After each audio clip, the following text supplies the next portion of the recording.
Welcome all of you. आप सभी का स्वागत है आपके इस YouTube चैनल एडिसिंग फिजिक्स के अंदर। हमने लास्ट लेक्चर्स के अंदर नरनती पॉइंट से पहले फर्स्ट नोडल पॉइंट, ओके, मुख्य तल क्या था, फर्स्ट व द्वितीय फोकस तल क्या था, उनके बारे में समझा था।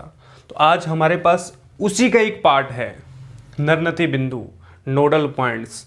इसके भी फर्स्ट नोडल पॉइंट और सेकंड नोडल पॉइंट क्या होता है, क्या इनकी डेफिनेशन है। आपके पास एक फिगर है, बड़े ही आराम से समझेंगे आप, ओके।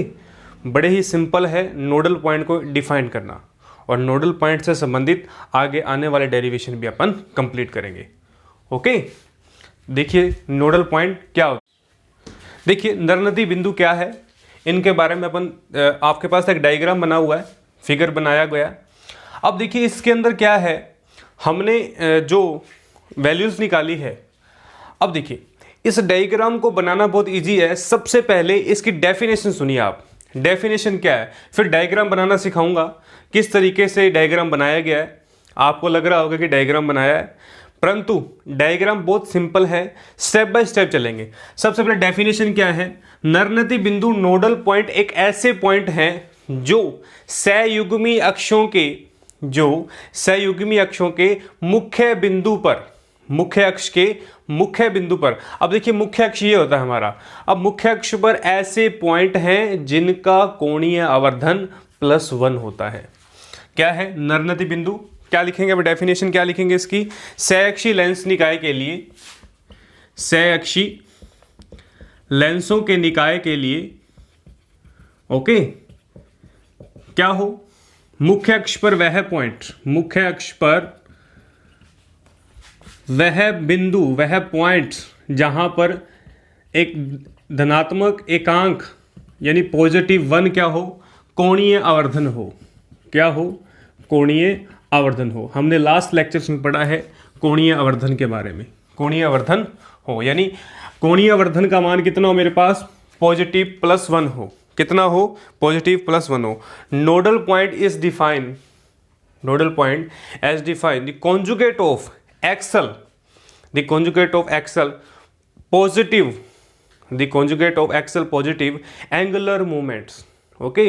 तो एंगुलर मोमेंट कितना हो इसका, 1 हो। ऐसे पॉइंट क्या कहलाते हैं, नोडल बिंदु कहलाते हैं, ओके। और नोडल तल क्या होगा, ऐसे पॉइंट जिस पर हम क्या करें, ऐसे पॉइंट जिस पर हम क्या करें, समतल ड्रॉ कर दें। हमने मुख्य तल बनाया था, तो उसके अंदर किस तरीके से किया था अपन ने, कि हमने यहाँ पर मुख्य अक्ष डिफाइन कर दिया और यहाँ पर इस तरीके से हमने क्या किया था, उसी के ऊपर लंबवत तल, एक ऐसा मुख्य अक्ष पर लंबवत तल जो क्या करे, उस बिंदु को काट दे, तो क्या कहलाता था, वो मुख्य फोकस तल कहलाता था। तो यही सेम चीज है, फर्क नहीं है इसके अंदर, कोई चेंजेस नहीं है हमारे पास, ओके। अब देखिए आप इसको, डायग्राम को किस तरीके से बनाया गया है। अब देखिए डायग्राम को समझना सीखिए आप, डायग्राम को समझिएगा। सबसे पहले मेरे पास फोकस बिंदु है, क्या है, फोकस है। अब देखिए मुख्य अक्ष है, okay, focus F1, focus F2, focus F1, focus F2। अब मैं यहां से फोकस तल बना सकता हूं, ये मेरा फोकस तल हो गया। आपको लग रहा होगा कि बहुत बड़ा बनाया है, बहुत बड़ा नहीं है, बिल्कुल सिंपल है, स्टेप बाय स्टेप चलना है।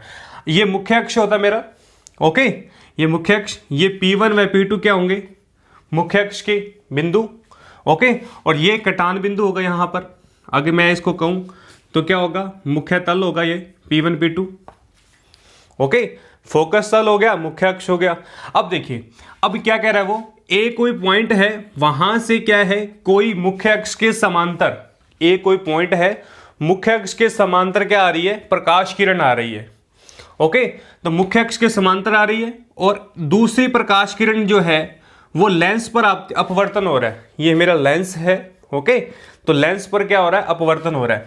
तो अपवर्तन के पश्चात क्या होगा, वो अपवर्तन के पश्चात इस तरीके से क्या होगा, सीधा मुड़ जाएगा। और जो हम ड्रॉ करेंगे लाइन को, यानी इसको आगे बढ़ाने पर हमारे पास एक पॉइंट प्राप्त होता है N1, नोडल पॉइंट जिसे हम कहते हैं N1, ओके। और ये आगे पॉइंट जाकर दूसरे लेंस, यानी मेरे पास 2 लेंसेज हैं, 2 लेंसेज का जो समावेशन है ये, ओके। तो सहयुग्मी 2 लेंसेज हैं, आगे जाएगा तो वहां पर क्या होगा इसका फिर अपवर्तन होगा, अपवर्तन के पश्चात ये सी पॉइंट पर मिलेंगे। ओके, तो ये सी पॉइंट और यहां पर ये मेरा पॉइंट होगा N2 और यहां इस दो पॉइंट को M1 व M2 नाम दे देता हूं। ओके, अब ये देखिए जो ये प्रकाश किरण आई थी पहले वाली वो क्या होगी, सीधी जाएगी, यहां H1 पॉइंट होगा, यहां H2 पॉइंट होगा। ओके, कुछ भी नहीं किया मैंने यहां पर, और ये H2 जो है अब यहां से गई पहले वाले लेंस से, अब दूसरे वाले लेंस पर जाएगी तो वापस क्या होगी, ये फोकस से गुजरेगी।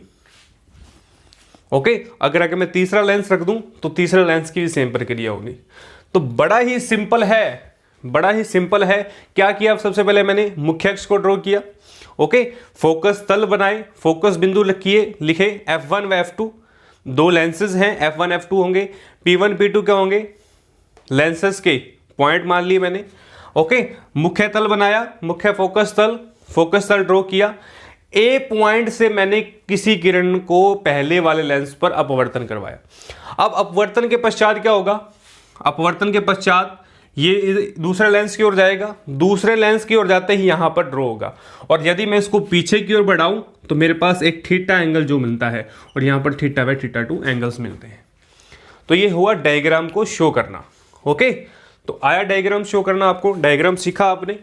अब जैसे जैसे मैंने डायग्राम बनाया था वैसे वैसे वर्किंग आपने लिखनी है, और यहां पर वर्किंग लिखने का मतलब आपने जो भी यहां पर किया है। अब देखिए, माना ए पॉइंट पर क्या है, मुख्य अक्ष के समांतर, मुख्य अक्ष के समांतर क्या आ रही है, प्रकाश किरण आ रही है। क्या आ रही है, प्रकाश किरण आ रही है। ओके, मुख्य अक्ष के समांतर प्रकाश किरण आ रही है, जो M1 पॉइंट पर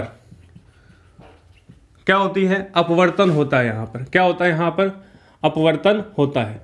अब M1 पॉइंट पर अपवर्तन के पश्चात क्या होगा, वह दूसरे लेंस पर क्या होता है, इसका M2 से N2 पर अपवर्तित होती है। मैंने कहा जैसे मैंने डायग्राम बनाया वैसे आपने वर्किंग को शो करना है। ओके, अब देखिए, अब इससे हमें क्या पता लगा, अब M1 और P1, M2 और P2 क्या होंगे, बराबर होंगे। सबसे पहले मैं लिखता हूं H1 P1 बराबर H2 P2। मुख्य अक्ष के नियम अनुसार मुख्य अक्ष है, मुख्य अक्ष पर क्या होगा, यदि मुख्य अक्ष के कंटान बिंदु भी क्या होंगे, बराबर, तो H1 P1 H2 P2 बराबर होगा। और हम क्या कह सकते हैं यहां से, M1 P1 और M2 P2 भी बराबर होगा, M1 P1 और M2 P2 के बराबर होगा। और हमने यहां डेफिनेशन के अंदर लिखा है कि कोणीय आवर्धन का मान कितना होगा, 1 होगा। और कोणीय आवर्धन को किस तरीके से लिखते थे हम, tan θ1 tan θ2 okay is equal to 1। तो ये चीजें हमें डायग्राम को देखने से पता लगी। अब देखिए सेकंड पॉइंट देखिए आप, अब P1 N1 और P2 N2 भी बराबर होंगे, दोनों के बीच में डिस्टेंस बराबर होगी, P1 N1 P2 N2 भी बराबर होंगे। क्यों होंगे, क्योंकि देखिए P1 M1 से गया, P2 M2 से गया, उसी कोण पर आगे जाएगा, उसी कोण पर सेम पोजीशन पर आगे जाएगा। तो वैसी की वैसी वर्किंग आपने क्या करनी है, यहां पर लिख देनी है। ओके, वैसी की वैसी वर्किंग आपने यहां पर लिख देनी है। अब मैंने जो बातें आपको डायग्राम में बताई, आप उसी तरीके से इसको बोर्ड पर ड्रॉ करेंगे, अपनी नोटबुक में ड्रॉ करेंगे। ओके, ए से गया M1 M2, यहां पर सी बिंदु पर मिला। ओके, तो मैं यहां शो नहीं कर रहा हूं, सिर्फ आपको वर्किंग बता रहा हूं। तो हमारा डेरिवेशन थोड़ा सा लंबा है, तो हम वर्किंग बताएंगे। अब नरनती पॉइंट के हम गुण पढ़ेंगे, इसकी क्या क्या स्पेसिफिकेशन कंडीशंस होती हैं। ओके, अब देखिए, अब tan θ1 व tan θ2, sin θ1 is equal to sin θ2 is equal to 1। Okay, sin θ1 और sin θ2 इज इक्वल टू 1। अब देखिए N1 N2 पर मुख्य अक्ष पर क्या बनती है, कोण बनाती है। तो ये मुख्य अक्ष पर दोनों कोण बना रहे हैं, तो हम ये कह सकते हैं कि कोण θ1 इज इक्वल टू कोण θ2, क्योंकि एक ही अक्ष पर बने कोण का कटान बिंदु एक होगा, यानी एक ही अक्ष पर बने हुए कटान जो कोण बना है उसका कटान बिंदु भी एक होगा, इसलिए कोण θ1 बाय θ2। और हम जानते हैं θ1 θ2 इक्वल टू 1 है। क्यों? क्योंकि एंगुलर मोमेंटम के कारण, ओके, कोणीय एंगुलर मैग्निफिकेशन के कारण, सॉरी, तो कोणीय आवर्धन के कारण हमारे पास इस तरीके से प्राप्त होगा। ओके, तो यहां तक हमने इसको कंप्लीट किया। यहां θ2 आएगा, θ2 अपॉन θ1, क्योंकि हम दूसरे कोण का पहले कोण के रिस्पेक्ट करते हैं, दूसरे कोण का पहले कोण के रिस्पेक्ट करते हैं। तो ये नोडल पॉइंट है। प्रथम नोडल पॉइंट कौन सा होगा? P1, यानी जो पहले वाले लेंस पर वर्किंग वो प्रथम नोडल पॉइंट, जो दूसरे वाले लेंस पर वर्किंग जो है वो द्वितीय नोडल पॉइंट। यदि आपको डेफिनेशन आ जाए तो आपने ये लिखना है और साथ में डायग्राम बना देंगे, तो आपके जो मार्क्स हैं वो पूरे के पूरे होंगे। आपने डायग्राम बनाया, डायग्राम से उसको समझाया है। कभी भी फिजिक्स का क्वेश्चन कीजिएगा तो उसकी पूरी डिटेल दीजिए आप। यदि आपके पास समय है और 2 मार्क्स का क्वेश्चन आता है तो आप डेफिनेशन लिखें, फॉर्मूला लिखें, विद डायग्राम बनाएं, बड़ा ही शानदार तरीका से। तो आप डेली इस तरीके से, मैं सेपरेशन वीडियो भी लेके आऊँगा किस तरीके से पेपर को अटेम्प्ट किया जाता है। ओके, अब देखिए इसके गुण क्या हैं, नरनती पॉइंट के गुण, नरनती पॉइंट के गुण। तो 2-3 गुण है इसके। फर्स्ट गुण, नरनती पॉइंट या नोडल पॉइंट कहते हैं आप इसको, नोडल पॉइंट, ओके, के गुण। अब सबसे पहला गुण देखिए आप, सबसे पहला गुण बता रहा हूं आपको। अब पहले गुण के अंदर क्या होगा? पहले गुण को समझने के लिए समकोण त्रिभुज बन रहा है हमारे पास। क्या बन रहा है? समकोण। समकोण कौन सा? P1 N1 M1, कोण P1 N1 M1। वह कौन सा कोण बन रहा है? P2 N2 M2। कौन सा कोण बन रहा है? समकोण एंगल। अब समकोण के कारण हम ये कह सकते हैं, समकोण ट्रायंगल के कारण ये 2 ट्रायंगल बन रहे हैं मेरे पास, समकोण, ये वाला और ये वाला। ओके, तो हम यहां से कह सकते हैं कि P1 N1 is equal to P2 N2। समकोण भुजा बराबर है, डबल निशान कर रहा हूं मैं यहां पर। ओके, तो ये दोनों बराबर होंगी। अब कोण, कोण कौन सा कोण होगा मेरा? अब कोण की बात करूं, कोण P1 M1 N1 व समकोण P1 M2 N2। अब इसके कारण क्या होगा? ये बराबर होंगी भुजाएं, कौन सी? थर्ड लाइन वाली। तो इसके कारण मेरे पास आएंगे M1 P1 बराबर है, M2 P2 बराबर है। तो यहां से हमने क्या पता लगाया? यहां से हमने क्या पता लगाया कि प्रथम पॉइंट का, यानी प्रथम पॉइंट का नरनती बिंदु दूसरे पॉइंट के नरनती बिंदु के क्या है? बराबर है। प्रथम पॉइंट का नरनती बिंदु दूसरे पॉइंट के नरनती बिंदु से क्या है? प्रथम पॉइंट का नरनती बिंदु से दूरी, दूसरे पॉइंट से नरनती बिंदु की दूरी क्या है? बराबर है। तो यहां से क्या पता लगता है? यहां से हम क्या लिखेंगे कि प्रथम बिंदु से, प्रथम बिंदु यानी फर्स्ट पॉइंट से, फर्स्ट पॉइंट P1 से नरनती बिंदु N1 व द्वितीय पॉइंट यानी सेकंड पॉइंट P2 से N2 यानी नरनती बिंदु नोडल पॉइंट की डिस्टेंस क्या है? बराबर है। तो हम यहां से क्या लिख सकते हैं? हमने यहां दोनों बातें लिखनी है। दोनों बातों का सार क्या है? इसका कहने का मतलब यह है कि पहले पॉइंट से नरनती बिंदु दूसरे पॉइंट का नरनती बिंदु की दूरियां क्या हैं? बराबर हैं। तो बड़ा ही सिंपल तरीका, पहली कंडीशन हमने प्रूफ की। पहला कंडीशन इसका जो पहला गुण था वो हमने यहां पर प्रूफ किया।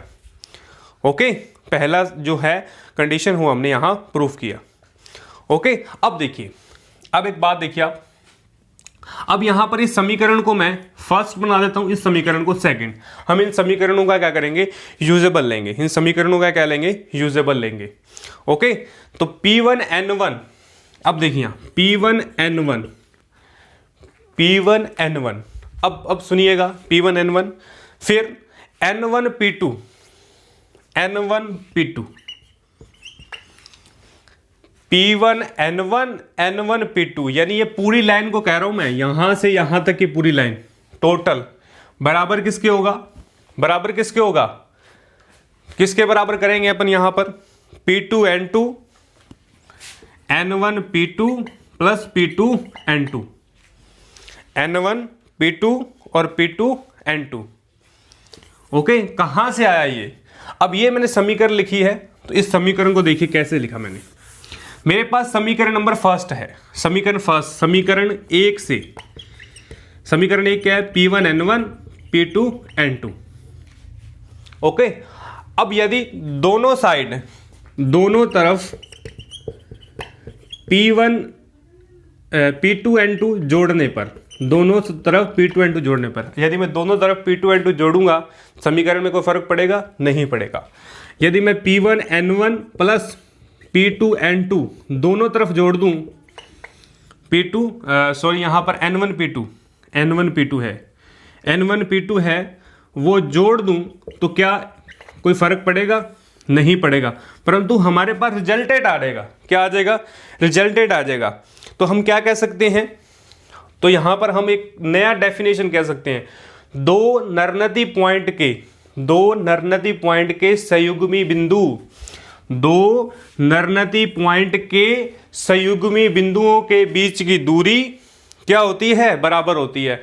यानी दो नरनती पॉइंट के संयुग्मी, यानी एक ही संयुग्मी पॉइंट के, कॉन्जुगेट पॉइंट के बीच की दूरी क्या होती है, बराबर होती है। तो हम यहां से एक नई डेफिनेशन लिख सकते हैं कि दो संयुग्मी नरनती पॉइंट, दो संयुग्मी नोडल पॉइंट के बीच की दूरी क्या होती है, बराबर होती है।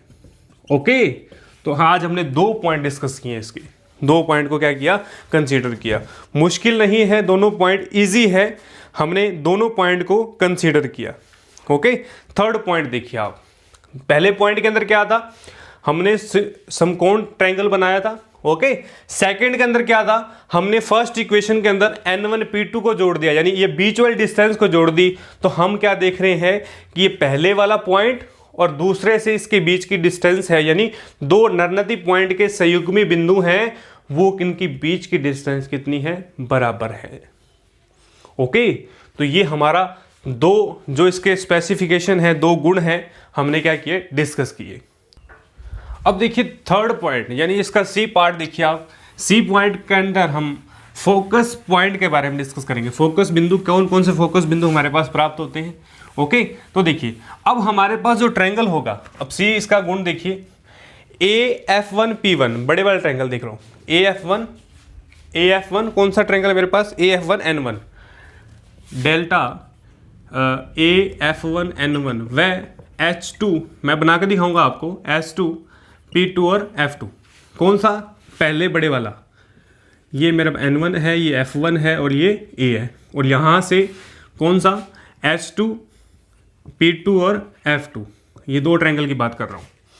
ओके, अब देखिए ये दो ट्रायंगल्स में से हम ये क्या कह सकते हैं, इन दोनों ट्रायंगल की वजह से, कि AF1 यानी AF1 बराबर किसके होगा, AF1 बराबर होगा H2 P2 के, किसके, H2 P2 के, यानी ये वाला ट्रायंगल और ये ट्रायंगल दोनों समरूप हैं, तो ये दोनों बराबर होंगे।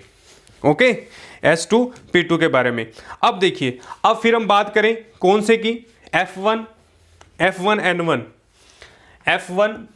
N1 बराबर होंगे, ये भी बराबर होंगे किसके, P2 F2 के, किसके होंगे, P2 F2 के बराबर होंगे। ओके, P2 F2 के बराबर होंगे।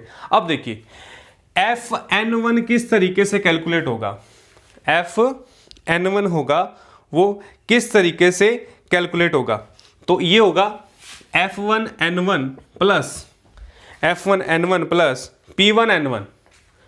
P1N1, देखिए किस तरीके से, F1N1 P1N1, यदि इन दोनों को जोड़ दूं तो मेरे पास क्या बनेगा, P2 F2। ओके, क्या बनेगा, P2 F2 बनेगा।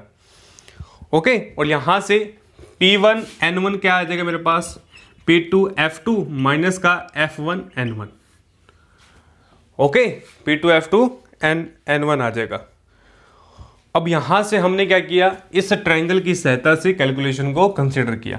अब देखिए F1 P1 क्या है, अब ये F होगी यहां से यहां तक की डिस्टेंस, और ये भी यहां से यहां तक की डिस्टेंस कितनी होगी F। अब पहले वाले जो होगा F होगी वो माइनस की होगी, ऋणात्मक होगी पहले वाले की, और दूसरे वाली क्या होगी, पॉजिटिव होगी। तो यहां पर F1 P1 कितना होगा, माइनस का F, और F2 P2 कितना होगा, प्लस पॉजिटिव F होगा, बाय साइन कन्वेंशन से। ओके, तो हम क्या कह सकते हैं यहां से, P1 N1 बराबर P2 N2 क्या आएगा, F1 plus F2, F1 plus F2 आ जाएगा। ओके, तो ये थर्ड जो हमारी थर्ड कंडीशन थी वो हमने यहां पर प्रूव की। अब फोर्थ की बात करें अपन। फोर्थ कह रहा है यदि दोनों का अपवर्तनांक समान है, दोनों का जो हमारे पास अपवर्तनांक है वो समान है, कहने का मतलब म्यू की वैल्यू क्या है वहां पर, समान है।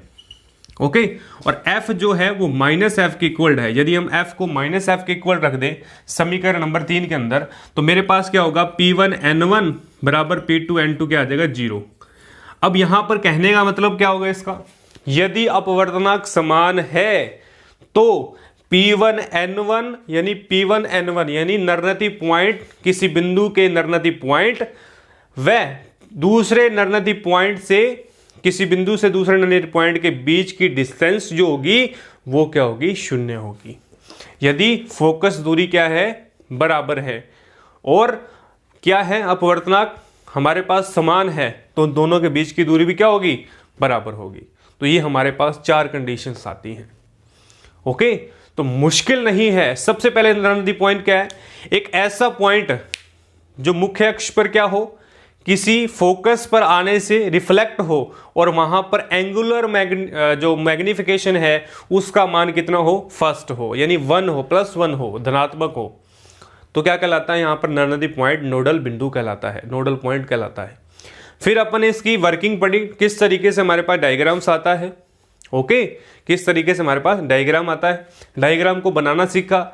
सारी की सारी वर्किंग जो हमने डायग्राम के अंदर बनाई है, फिगर के अंदर बनाई है, वो हमने यहां पर लिखनी है।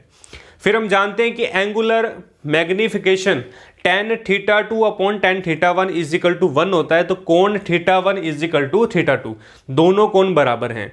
अब हमें यह पता लग गया कि दोनों कोण बराबर हैं, तो हम ये जानेंगे कि इसकी कंडीशन क्या हुई। नरनती पॉइंट को हमने पढ़ा, इसके गुण क्या हैं, स्पेसिफिकेशन क्या है, हम इनका यूजेबल किस तरीके से लेंगे। तो हमने 4 गुण पढ़े। पहला हमने समकोण ट्रायंगल बनाया, जिससे हमें पता लगा कि एक बिंदु का नोडल पॉइंट दूसरे बिंदु के नोडल पॉइंट बराबर है। फिर हमने सेकंड कंडीशन चेक की, यदि मैं M1 कोण लूं तो भी मेरे पास बराबर आ रहा है। ओके, और यदि ये वाला कोण लूं तो भी मेरे पास बराबर आ रहा है। तो सारी की सारी कंडीशन के अंदर ये आ रहा है कि मुख्य अक्ष पर वह बिंदु जो नोडल पॉइंट और दूसरे बिंदु से नोडल पॉइंट के बीच की डिस्टेंस है वो बराबर रहती है। ओके, तो हमने इस डेरिवेशन के अंदर, इस बात के अंदर यह सीखा कि प्रथम नोडल बिंदु व द्वितीय नोडल बिंदु क्या होता है। ओके, तो मुश्किल नहीं है, स्टेप बाय स्टेप पढ़ेंगे आप इस वीडियो को लास्ट तक देखना, आप बड़े ही आराम से डायग्राम को बनाना। ओके, तो कौन कौन से हमारे पास प्राप्त होते हैं। और आज के इस लेक्चर में इतना ही।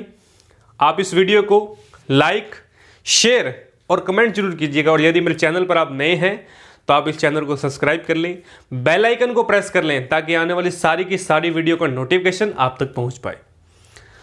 बीएससी सेकंड ईयर से संबंधित संपूर्ण पाठ्यक्रम आपके इस यूट्यूब चैनल पर उपलब्ध रहेगा।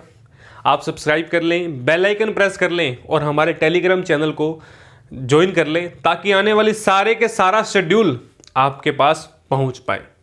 आपके एग्जाम होंगे, निश्चित रहिएगा, सेकंड ईयर और फाइनल के एग्जाम निश्चित रूप से होंगे। ओके, आप अपनी तैयारी को जारी रखिएगा। आपकी क्लासेस डेली इस यूट्यूब चैनल पर उपलब्ध रहेंगी। हमारा ध्येय विद्यार्थी घर बैठे शिक्षा को जारी रखे। ओके, तो इसी के साथ मैं आज के लेक्चर को विराम देता हूं। ओके, नेक्स्ट लेक्चर में अपन नए टॉपिक के बारे में चर्चा करेंगे। तब तक के लिए शुभ रात्रि, घर रहिए, सुरक्षित रहिए। Thank you.